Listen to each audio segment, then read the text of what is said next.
Giving all of you a great big wave here at the back of the Canada's Arctic exhibit. How are you feeling today, Vancouver? Great to see so many smiling faces. Well, I would like to ask a little question for everyone who's at the surface. How many people in the crowd had heard of a beluga whale or a harbor porpoise before visiting today? Awesome to see lots of people who are familiar with.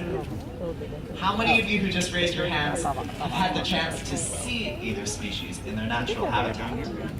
Great! There's some people in the crowd, but definitely not nearly as many. And how many of you have heard belugas, porpoises? What are those? Thank you for your honesty. I appreciate it. Don't worry, we'll catch you up during today's session. Whether you're a first-time observer or a bit of an expert, welcome to our 3:30 program, the Beluga Whale and Porpoise presentation. Today's session will give you an opportunity to learn not just from me, but from our amazing marine mammal trainers. Please give a big round of applause to trainers Phil, Nikki, and Kevin, who's hiding around the corner. Thanks, everyone. These very energetic, if slightly soggy people have the very cool job of working with marine mammals every single day. They built some pretty amazing relationships with these individuals. Over here on the right-hand side of the exhibit, Phil is working with a very big and very beautiful beluga whale who goes by the name of Aurora. As she offers us a view of her flipper, feel free to give her a bit of a wave back. Notice that Aurora here has a gray patch behind her blowhole area, as well as a bumpy back, which can be used to tell her apart from one of her companions in the exhibit. That said, she looks a lot like the beluga whale on the left, who Nikki is feeding by the island area. It's not just because they're both members of the same species. The very squeaky individual on the left is a female beluga whale who goes by the name of Keela. And Keela is Aurora's daughter.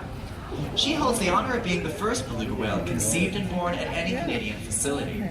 And Keela will be celebrating her 21st birthday this summer. While she and her mom have long called this exhibit home, I mentioned earlier today that they were recently joined by two small, dark gray animals who previously lived in a different part of the aquarium. They're called harbor porpoises. They go by the names of Daisy and Jack, and they're the small animals who are following trainer Kevin on the left-hand side of the exhibit. They may look a lot like a dolphin, but porpoises are actually more closely related to beluga whales. Here at the Vancouver Aquarium, we love educating people about both species, which are naturally found in parts of Canada's waters. In spite of some of the differences in their appearance, they have very similar adaptations that help them to thrive in this country. And one similarity between them is that we do research on both species here at the Vancouver Aquarium. Belugas and porpoises are not the only animals that we're interested in learning about, of course. They're part of a much larger group known as cetaceans. In the scientific community, any animal that you refer to as a whale, dolphin, or porpoise can be said to belong to the cetacean group. In total, there are 90 different species that belong to this special category, some of which live in warm tropical waters, and some of which live in more icy waters. It's definitely the latter habitat that beluga whales are best built for. If you're traveling around the northern part of Canada, all the way up in the Arctic, you might catch a glimpse of a splash like this one at the surface.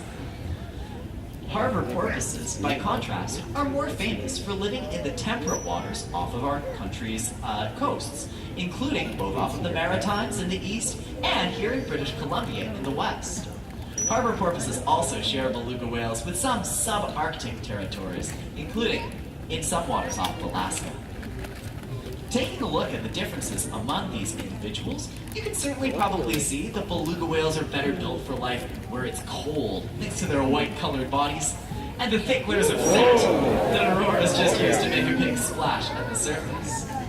But one thing that the belugas and porpoises have in common is their rather remarkable flexibility.